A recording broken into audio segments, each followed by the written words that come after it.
That's right. He went to Canterbury, and he beat the team. I can call you David Middleton. You're very good. Have you seen him? Ooh, I don't know if Mido would be happy No, with I'm a fashionista, mate.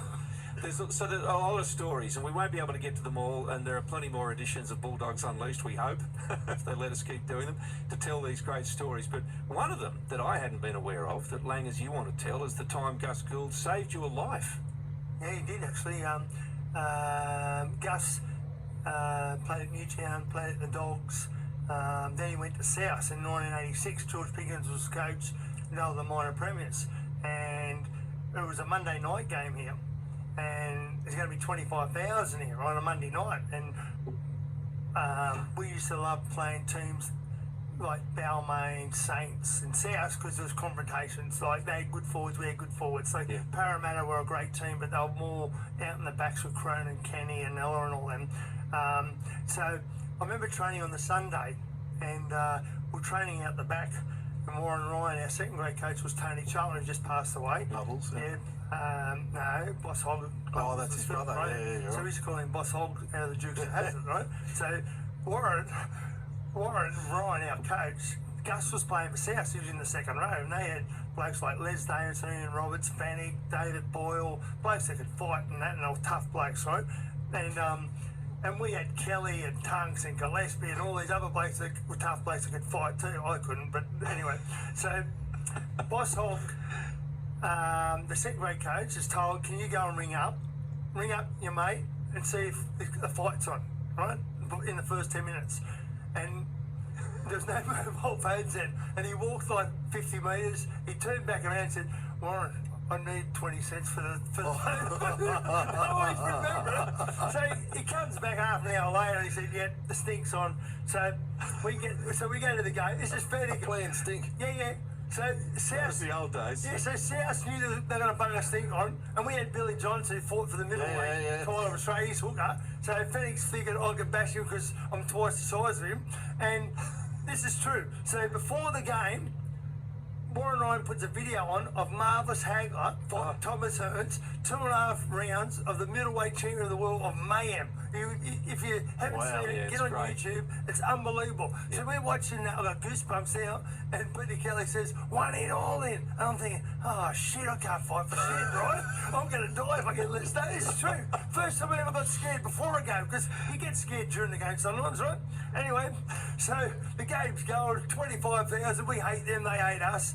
But the best part about it is, after the game, you go up the club, you have a beer, mate, that was good, I whacked you and that, right? So, I'm basically, I'm very scared, right? And the scrum goes, Mario Fennick pulls Billy Johnson's jersey over straight him, away, starts punching him fair in the head, about 10 minutes into the game, right? And Phil Gould was second row for South and that, right? And then I get smashed from behind, I think, I'm like Davidson, Roberts, they're going to kill me, you know? So I get smashed from behind and Gus, he said, stay down, we're too smart for these dickheads, right? And later on the ground, he saved me life. Fighting. Yeah, he saved me life. And then, he did. It's a true story. It's not the story I was thinking of when you told me. I thought you might have been drowning or something. No, he saved me life. And then, because I used to, I've got a very good memory, as you know, and Warren Ryan was ahead of his time. We'd know what players were going to do. So I'd yell out, if Michael O'Connor had a right foot side step, he got the ball and say, what's his right foot? And he wouldn't step off his right. So I'm yelling out to Gus, you know, yeah, it's been stung by 1,000 bees ever run, right? Beast again. Yeah, right. So anyway, David Boyd says that to me. Yeah, see? How's Beast again going? Right? Were you talking about having a relationship with the Bulldogs before? I don't know how long this is going to last. No, so he was playing. He was the biggest halfback I've ever seen. He was playing first receiver. He had Taylor Coleman, but Gus goes, get out of the way. He was running the show, and every time I'd say, kill him, cement, he wouldn't run the ball. The minute I didn't say anything, he dummied, ran through, scored, did it again. Podgy scores. He got man of the match. We got beat, but he saved me life. Anyway. Well, look, we don't want to say in any way that we condone what used to go on back in the old days. Apologies for laughing, but that's the way it was. Yeah. That's just the way it was. I was lucky, and you were lucky. We grew up in a good era. Petrol was cheap. You talked to your neighbours, and the footy was great. Right? It was. Yeah. And you go home when the lights came on. Yeah. Hey, Drink water out of the hose. how many times do your parents yell out, dinner time, next try wins, right?